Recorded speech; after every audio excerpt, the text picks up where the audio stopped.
রাজ্য সরকারই থাকলো না, হয়তো এমার্জেন্সি ডিক্লেয়ার্ড হলো। শুভেন্দুবাবু তো জিতেছেন মামলায়। আমি জীবনে প্রথমবার দেখছি হচ্ছে যে আহ, মামলাতে হেরে গিয়ে একটা উদযাপন করার চেষ্টা চলছে রাজ্যের তরফ থেকে।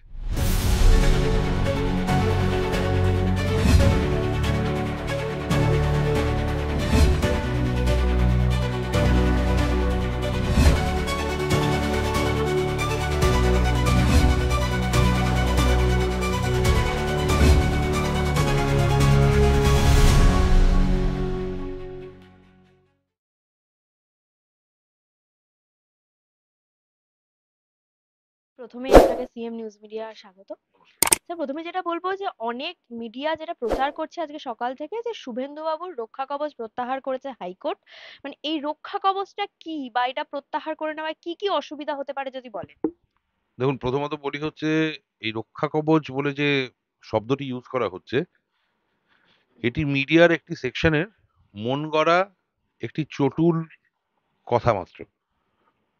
দ্বিতীয়ত যদি বলেন, রক্ষা কবচ উইথড্রন হয়ে যাওয়া, যেটা বলছেন প্রত্যাহার করা হলো, আমি অর্ডারটা হাতে নিয়ে বসে আছি, 8ই ডিসেম্বর 2022-এর অর্ডার। এখানে কিন্তু কোথাও রক্ষা কবচ বলে, রক্ষা কবচ মানে তো হচ্ছে ব্ল্যাঙ্কেট একটা ব্যান বা ব্ল্যাঙ্কেট একটা স্টেজ, ওনার বিরুদ্ধে কোনো এফআইআর করা যাবে না। এখানে আদালত কি বলছে? আদালত বলছে the state police shall not register any more FIR against the petitioner without the leave of this court. মানে এই মামলা যতদিন পেন্ডিং থাকবে, ততদিন শ্রী শুভেন্দু অধিকারীর বিরুদ্ধে রাজ্য সরকার আর কোনো এফআইআর কোর্টের অনুমতি না নিয়ে রেজিস্টার করতে পারবে না। কেননা এটা যা ব্যাকগ্রাউন্ড ছিল, এটা সেকেন্ড মামলা ছিল। এর আগে আরেকটা মামলা 2021-এ ফাইল করা হয়েছিল। প্রথম মামলাটিতে ইন্টারিম প্রোটেকশন দেওয়া হয়েছিল এফআইআর গুলোকে স্টে করে, তারপরে রাজ্য আরো ডবল চার্জড হয়ে আরো বেশি করে সমস্ত মানে মিথ্যে এফআইআর, যেগুলো সাধারণ মানুষ পড়লেই বুঝতে পারবে যে অভিযোগগুলো মিথ্যে, মাননীয় বিরোধী দলের নেতার বিরুদ্ধে রেজিস্টার করতে শুরু করেন। তো তখন আবার এই দ্বিতীয় মামলাটি ফাইল করা হয় 2022 সালে। মামলাটির নম্বর হচ্ছে WPA নাম্বার 25522 অফ 2022। সে মামলা শুনানি হয় 8ই ডিসেম্বর। তাতে অন্তর্বর্তী আদেশটি দেওয়া হয়। তাতে আদালতের একটা প্রাইমা ফেসি ফাইন্ডিং ছিল যে রাজ্যের একটি ক্যালকুলেটেড ডিজাইন পিটিশনারকে, মানে শুভেন্দু অধিকারীকে, তার মৌলিক অধিকার যেটা রাইট টু লিবার্টি, সেটার থেকে বঞ্চিত করার। আর এই কোর্টের যে আগের মামলাতে ইন্টারিম অর্ডার দেওয়া ছিল, সেই ইন্টারিম অর্ডারটাকে ফ্রাস্ট্রেট করার জন্য রাজ্য এই জিনিস করছে। তাই জন্যই আদালত এই ইন্টারিম একটা অর্ডার পাস করেছিলেন, যেখানে বলেছিলেন যে এফআইআর যদি করতে হয় আদালতের কাছ থেকে লিভ নিয়ে করতে হবে। এই অর্ডারের পরিপ্রেক্ষিতে রাজ্য তো সুপ্রিম কোর্ট গেছিলই, গিয়ে সেখানে অসফল হয়। এই ইন্টারিম অর্ডারটাকে সুপ্রিম কোর্ট কনফার্মও করে দেয়, দিয়ে বলেন হচ্ছে কলকাতা হাইকোর্টের কাছে এই মামলাটির ফাইনাল হিয়ারিং, এই মামলাটি আর 2021-এর মামলাটি, দুটো মামলার ফাইনাল হিয়ারিং করে মামলাগুলিকে ফাইনালি নিষ্পত্তি করার জন্য। রাজ্য ইন দি মিন টাইম তিনখানা অ্যাপ্লিকেশনও ফাইল করেছিল শুভেন্দুবাবুর বিরুদ্ধে এফআইআর রুজু করার জন্য অনুমতি চেয়ে। তার মধ্যে দুটো অ্যাপ্লিকেশন তো নিজেরাই নিজেদের কান কেটেছে।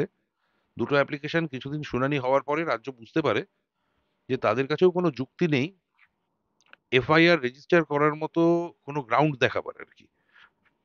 তো তখন তারা এই দুটো পিটিশন নট প্রেস করে দেয়, মানে উইথড্র করে। আর একটা পিটিশন যেটা ছিল অ্যাপ্লিকেশন, যেখানে বলা হয়েছিল হচ্ছে যে তাদের অভিযোগ ছিল যে যাদবপুর পুলিশ স্টেশনের অফিসার ইনচার্জের এগেনস্টে শুভেন্দুবাবু কোনো কটূক্তি করেছেন বা কোনো গালিগালাজ করেছেন। আহ, সে মামলাটি পুরোটা শুনানি হয়, সেই অ্যাপ্লিকেশনটি হয়ে আলটিমেটলি সেই অ্যাপ্লিকেশনটা আদালত রিজেক্ট করে, বলে যে কোনো কগনিজেবল কেস মেড আউট হচ্ছে না। সেটা থেকে তারা কোনো সুপ্রিম কোর্টেও যায়নি, কোনোভাবে কোনো অ্যাপিলও করেনি, সেটাকে তারা স্বীকার করে নেয়। তো এই পরিস্থিতিতে এবার আমি এটাই বুঝতে পারছি না যে রক্ষা কবচ প্রত্যাহারের ব্যাপারটা আসছে কোথা থেকে, আর রক্ষা কবচটাই বা আসছে কোথা থেকে। এফআইআর করার তো চিরকালই নির্দেশ ছিল, কোথাও তো বলেনি যে এফআইআর করতে পারবে না। এখন কিছু মানুষ যদি সেটি না বুঝতে পেরে বলেন হচ্ছে যে না রক্ষা কবচ আছে, করা যাবে না, কোনো এফআইআর করতে পারবো না, রাজ্যের বাধা আছে, তাহলে সেটা তাদের দোষ।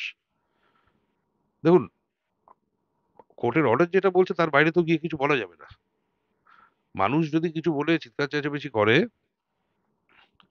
তার থেকে যদি কোর্টের যে অর্ডার আছে সেটার মধ্যে পার্থক্য থাকে, আলটিমেটলি তো তখন প্রিভেল করবে কোর্টের অর্ডারটা। তো এই ব্যাপার তো আর শুভেন্দুবাবু তো জিতেছেন মামলায়। আমি জীবনে প্রথমবার দেখছি হচ্ছে যে মামলাতে হেরে গিয়ে একটা উদযাপন করার চেষ্টা চলছে রাজ্যের তরফ থেকে। এরকম কখনো দেখিনি আর কি। এটা আসলে অন্তঃসার শূন্য হলে যারা উদযাপন করছে তারা করতে পারেন। মানে তারা জিনিসটা বুঝলেনই না, এরকম ভাবে উদযাপন করছে মানে বাংলাদেশের মতো। ইন্ডিয়া ওয়ার্ল্ড কাপ ফাইনালে উঠে হেরে গেল, বাংলাদেশে সেলিব্রেট করতে উদযাপন করতে শুরু করলো। এখানে শুভেন্দুবাবু মামলা জিতলো, উৎসব পালন করছে রাজ্য বা তৃণমূল কংগ্রেস, মানে যেটি রাজ্যের রুলিং পার্টি। বড্ড অদ্ভুত লাগছে সেটাই। অনেকেই যে বলছেন এর ফলে শুভেন্দুবাবু বিপদে পড়তে পারেন, অস্বস্তিতে পড়তে পারেন, ঠিক কোন বিপদের আশঙ্কা করা হচ্ছে? হ্যাঁ, বিপদ বিপদ কোথা থেকে আসছে? 15খানা এফআইআর আদালত খারিজ করে দিয়েছে। আমাদের প্রেয়ার ছিল হচ্ছে এফআইআর গুলো কোয়াশ করা হোক, or in the alternative CBI এর কাছে ট্রান্সফার করা হোক। 15টা এফআইআর একটা মামলাতে খারিজ, আমার মনে হয় না আমি ইতিহাসের আগে কোথাও দেখেছি বলে। এত বড় হার রাজ্যের কখনো হয়নি। বাকি যে 4টে না 5টা এফআইআর, সেগুলো সিবিআই কে দিয়ে গঠিত যে এসআইটি কোর্ট করে দিয়েছেন আজকে, তারা তদন্ত করবে। রাজ্যের উপরে আদালত ভরসা রাখতে পারেনি। তো কোথায় বিপদ, কোথায় কার বিপদ? রাজ্য যদি এর পরেও আরো এফআইআর রেজিস্টার করতে যান, হ্যাঁ করবেও, কেননা আমাদের তো বক্তব্যই ছিল যে এটা রাজনৈতিক অভিসন্ধিতে হচ্ছে।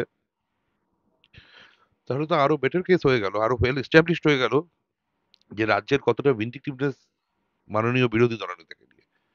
আর আদালতে তো দ্বার খোলা আছে, আদালত সেটা বলেও দিয়েছে। তো বিচার বিচারালয় হবে। হুম। তাহলে এই যে মানে দেখা যাচ্ছে যে 19টা মামলার মধ্যে 15টা মামলা খারিজ করে দিয়েছে, বাকি যে 4টে মামলা রয়েছে এসআইটি গঠন করতে বলেছে রাজ্য পুলিশকে। এই তদন্তে কি হবে? রাজ্য পুলিশকে বলেনি, একটা এসআইটি আদালত গঠন করে দিয়েছে সিবিআই এর একজন সিনিয়র অফিসার আর রাজ্যের একজন সিনিয়র অফিসারকে দিয়ে। তারা আরো 5 জন করে আরো 10 জন অফিসার ডেপুট করতে পারবে। এই টোটাল করে এই টিমটা, এটাই হবে স্পেশাল ইনভেস্টিগেশন টিম। তারা যৌথভাবে তদন্ত করবে। আর এই আপনারা যে রক্ষা কবচ বলে যেটাকে মানে মিসইন্টারপ্রেট করা হচ্ছে, আদালত বলেছিলেন হচ্ছে এ মামলা পেন্ডিং যখন থাকবে, যতদিন থাকবে, নতুন এফআইআর করতে গেলে আদালতের কাছ থেকে অনুমতি নিয়ে করতে হবে। আজকে দুটি মামলারই ফাইনাল নিষ্পত্তি হয়ে গেছে, রিট পিটিশন দুটি অ্যালাউড হয়ে গেছে। এবার অনুমতিটা কোথা থেকে নেবে, কার কাছ থেকে নেবে, যেখানে মামলাই নেই? আকাশে নেবে না বাতাসে নেবে? এটা তো অত্যন্ত সাধারণ ব্যাপার। এটাকে নিয়ে এরকম একটা অদ্ভুত একটা মানে একটা ইন্টারপ্রিটেশন দেওয়া হচ্ছে, এটাকে নিয়ে এত মানে হইচই কেন করা হচ্ছে, আমি তো সেটাই বুঝতে পারছি না। একটা সাধারণ মানুষ যিনি আইন জানেন না, সে পর্যন্ত জিনিসটা বুঝতে পারবে। মামলা না থাকলে আর অর্ডার দেওয়ার পুনরায় জায়গা কোথায়? মামলাগুলো তো ফাইনালি আজকে ডিসাইডেড হয়ে গেছে আমার মক্কেলের ফেভারে। তো তাহলে আর পুনরায় গিয়ে কোর্টের কাছ থেকে পারমিশন নেবার জায়গাটা কোথায়, যেখানে মামলাটি নেই? বলুন আর কিছু। এরপর যদি কেউ মিথ্যা মামলা দায়ের করে তার নামে, তখন? মামলা দায়ের করলে তো এই যে যেরকম ধরুন অর্জুন সিং এর বিরুদ্ধে কয়েকটা মামলা আমিও অ্যাপিয়ার করছি। হ্যাঁ, অলমোস্ট 100খানা মামলা করে দিয়েছেন রাজ্যের তরফ থেকে। তো সে তো টাইম টু টাইম আদালতের কাছে অ্যাপ্রোচ করছেন, করে তো সেফগার্ড পাচ্ছেন। শুভেন্দুবাবুর বিরুদ্ধে যদি করে, আদালতের দ্বার খোলা আছে। যখন মুকুল রায় আপনার এতে ছিলেন, বিজেপিতে ছিলেন, ওনার বিরুদ্ধে তো বহু মামলা দায়ের করা হয়েছিল। উনিও তো গিয়ে এরকম মানে প্রোটেকশন পেয়েছে। আর শুভেন্দুবাবু সমস্ত মামলায় যে আহ, এই রিট পিটিশনই প্রোটেকশন পেয়েছিলেন তা তো না। এর বাইরেও তো আরো 2-3টে মামলা ওনাকে আলাদা করতে হয়েছিল আর কি। ক্রিমিনাল রিভিশন করেছিলেন, সেগুলোতেও তো অলরেডি প্রোটেকশন দেওয়া আছে। So, এরপরে যদি ভবিষ্যতে এখন রাজ্য কি করবে, সেটা দেখুন, কালকে এরকমও হতে পারে তো যে আহ, একটা প্লাবন এলো বা ভূমিকম্প হলো, হ্যাঁ, বা হয়তো রাজনৈতিক এমন কিছু আপহিবল ক্রিয়েটেড হলো যেখানে হয়তো রাজ্য সরকারই থাকলো না, হয়তো এমার্জেন্সি ডিক্লেয়ার্ড হলো। তো ভবিষ্যৎ কে দেখেছে? ভবিষ্যৎ যেরকম চলবে, যেরকম ভাবে নিয়ে যাবে, আমরা সেরকম ভাবে প্রসিড করব। আদালতের দ্বার তো খোলা আছে। রাজ্যের হস্টিলিটি, রাজ্যের ভিন্ডিকটিভনেস যেটি রাজনৈতিক কারণে মাননীয় বিরোধী দলনেতার প্রতি দেখানো হয়েছে, সেটি যদি আরো দেখানো হয়, আমি তো রাদার বলবো যে আমাদের কাছে আরো বেটার গ্রাউন্ডস আছে এই আজকের মামলা জেতার পরে। এই আর কি। অনেকেই বলছেন যে যদি শুভেন্দুবাবুর বিরুদ্ধে এফআইআর হয় শুভেন্দুবাবু অ্যারেস্ট হয়ে যেতে পারে, এটা কতটা সত্যি? দেখুন, এদেশে bail is the rule, jail is the exception. আমার মনে হয় না আজকের অর্ডারের পরে রাজ্য সেই ভুল করবে বলে। না, বলুন না। বাস ওই অব্দি। আর কি? এটা ছোট একটা সময় আপনি সিবিআই ইডি এগুলো দেখাশোনা করতেন এই মামলাগুলো। আহ, মানে বর্তমানে একটা অডিও কল ভাইরাল হয়েছে যেটা হচ্ছে সিবিআই এর প্রাক্তন অধিকর্তা রঞ্জিত কুমার, তাকে বলতে শোনা যাচ্ছে কলে যে শাসক দল থেকে চাপ, এই বিজেপি চাপ দিত যে শাসক দলে যারা আছে সেই নেতাদেরকে ভুয়ো কেসে ফাঁসানোর জন্য। এমনকি তিনি এমনটাও দাবি করেছেন যখন শুভেন্দুবাবু এবং মুকুল রায় ওনারা বিজেপি জয়েন করেন তখন নাকি বিরোধী দল বিজেপি তারা বলেছিল ওদের ওপর থেকে যা সমস্ত তদন্ত আছে সেগুলো তুলে নিতে। আমি দেখুন, আমি আইনজীবী মানুষ। আমি রাজনৈতিক মামলা করি ঠিকই, কিন্তু আমি রাজনীতি একদম করি না। তো এটার জন্য আপনাদেরকে যদি কোনো রিয়াকশন নিতে হয়, এটার জন্য আপনাদেরকে রাজনৈতিক যারা নেতা আছেন তাদের কাছ থেকে নিতে হবে। কারণ আমি যে মামলা করি সে মামলার বাইরে গিয়ে কিচ্ছু বলি না। আর আমি যখন একটা কেন্দ্রের পদে ছিলাম, যখন ছিলাম তখন ছিলাম, সেটা নিয়ে আমি এখন কেন বলতে যাব? আর তার সাথেও তো এটার কোনো সম্পর্ক নেই। আপনারা যেটা বলছেন অডিও কল ভাইরাল হয়েছে, কি কি হয়েছে, অডিও কলের বৈধতা কি আছে? অডিও কলের বৈধতা দেখার জন্য তো অনেকগুলো এভিডেন্স অ্যাক্টের রুল আছে আর কি। বৈধ কি বৈধ নয়, তো সেই ব্যাপারগুলো আছে। আমি এ ব্যাপারে কেন বা মন্তব্য করতে যাব? এটা কোনোভাবে তো আমি যে মামলা করছি সে মামলার সাথে যুক্ত নয়। এই অবধি। 250 लोग का जुलूस निकालना चाहिए। ए रूट में नहीं होगा, दूसरा रूट में जाओ। 200 से ज्यादा नहीं आदमी होना चाहिए। इस टाइम में हटो, चलो।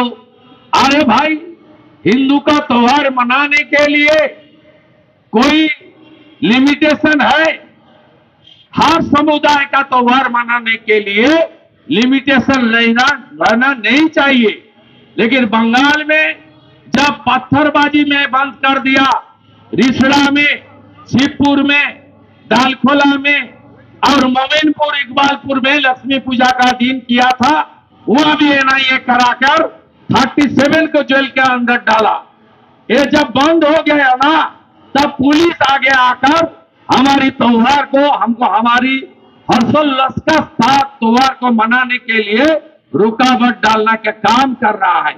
इसलिए राजनीति के नाम पर, भाषा के नाम पर, आपने अपने जात ब्राह्मण क्षत्रिय वैश्य शूद्र की नाम पर बांटना मत बांटिए। बांटेगा तो ये लोग फिर बंगाल में इस तरीके से काम करेगा और बंगाल में सनातनी हिंदू का जो त्योहार है वो मनाने के लिए वो पाबंदी लगा देगा। इसलिए मैं छठ की महापर्व की मंच से आप सब लोग को एकजुट होने के लिए मेरा गुंजाइश, मेरा रिक्वेस्ट रख रहा हूं, सबको एक होना चाहिए। हमारी पश्चिम बंगाल ये हिंदू को रक्षा करने के लिए और काकद्वीप में जिस तरीके से काली माता को पुलिस का प्रिजन वैन में उठाकर ले गया, ये बहुत खतरनाक सिग्नल है। इसको सब हिंदू को सीरियसली ले लेना चाहिए। और कोई हिंदू लड़का ये सब काम नहीं किया। ये पुलिस ने लोकल टीएमसी का साथ बात करके टीएमसी का लीडर भूपति हल्दार, उनका लड़का को पुलिस उठाकर आपने मैच फिक्सिंग किया। ये मैच फिक्सिंग है, ये कोई सही बात नहीं है। मुझे मालूम है कोई हिंदू लड़का लड़की अपने देव देवी को अपमान नहीं कर सकता। ये जो छोटा बात और भ्रम पैदा करने का कोशिश ममता और उनकी पुलिस कर रहा है, इसको खिलाफ आपको सबको एक होकर आने वाला दिन को इस राज को उखाड़ फेंकना चाहिए और एक राष्ट्रवादी ताकत को बंगाल को देना चाहिए, जिसमें बांग्लादेशी मुसलमान घुसपैठिए से लेकर रोहिंग्या से लेकर सबको हटा के बंगाल को विकास की तरक्की की प्रगति की तरक्की पर लाने का काम करेगा। इस तरीके से सरकार आने वाला दिन में आप सबको लाना पड़ेगा। ये दूसरा बोलता था, क्या बोलता था, ये रामनवमी ये तो यूपी वाला का काम है, बंगाल में तो नहीं है, राम तो बंगाल का भगवान नहीं है। अरे ये तो तोड़ दिया बंगाल का हिंदू ने। इस साल रामनवमी जो 25 में हुआ, 1.5 करोड़ श्रद्धालु पूरा प्रदेश में बड़ा बड़ा जुलूस हुआ, 3500, राम जी का पूजन हुआ 5000, 1500 बाइक रैली हुआ और पूरा के पूरा जुलूस और श्रद्धालु सब मिलके 1.5 करोड़ हिंदू ने जय श्री राम की गूंज हर कुछ बिहार से काफी, काकद्वीप से कुछ बिहार, दार्जिलिंग से दीघा, पूरा प्रदेश में इस बार जय श्री राम का गूंज उठा। अभी आप देख लिया दुर्गा पूजा पुणे नागपुर में कितना हो रहा है, पटना में कितना हो रहा है, सीतामढ़ी बेगूसराय में कितना हो रहा है। आप देख लीजिए यूपी में कितना दुर्गा माता की पूजा हो रहा है।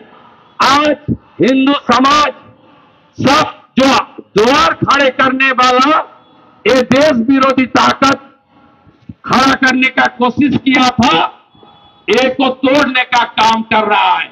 आप देख लेना जो महापर्व होगा 27 और 28, आप देख लेना जितना भी हमारा गंगा का घाट है और दूसरा नदी का किनारा है, हमारा सागर भूमि है, देख लेना जो हिंदी स्पीकिंग माता देवी दीदी बहन कन्नन बेटियां नहीं, हमारी बंगाली हिंदू भी छठ मनाने का काम शुरू कर दिया है, शुरू कर दिया है।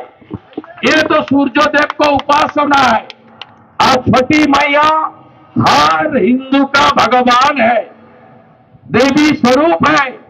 सूर्योदेव को हम लोग सब हिंदू लोग नहाने का बाद डेली नमन बंदन करता है। इसलिए भाषा के नाम पर, जातों के नाम पर मत बांटिए, ये मेरा फाइनल गुंजाइश है। आप एक बार बंगाल में मोदी जी योगी जी का राज लाइए, हिंदू को सुरक्षित करना, माँ दीदी बेटी को सुरक्षा देने का काम हम लोग ही करेगा, ये लोग नहीं करेगा। इस चीज का साथ मैं मेरा बात यही खत्म करता हूँ। अर्जुन सिंह का भाषण बहुत तगड़ा भाषण है, सुन लेना। तापसदा भी बोलेगा अच्छा से, सब बात सुन के सूप लेकर अपने घर जाना। और उमेश जी ने मुझे इनवाइट किया, मैं कोशिश करूंगा एक बार छठ के दौरान जो हमारी गंगा के किनारे घाट में जो कैंप लगता है, आकर आपको थोड़ा आपका साथ मुलाकात करें। आप सब अच्छा रहिए। विप्लव का भी है, मेरा सीनियर लीडर है, नीलूदा भी है हमारा सीनियर लीडर, बहुत सारा लीडर है। मैं सबको श्रद्धा के साथ मेरा बात यही खत्म करता हूँ। जय जय श्री राम, जय जय श्री राम। सनातन धर्म की, सनातन धर्म की, सनातन धर्म की, भारत माता की, भारत माता की, भारत माता की। वंदे वंदे वंदे।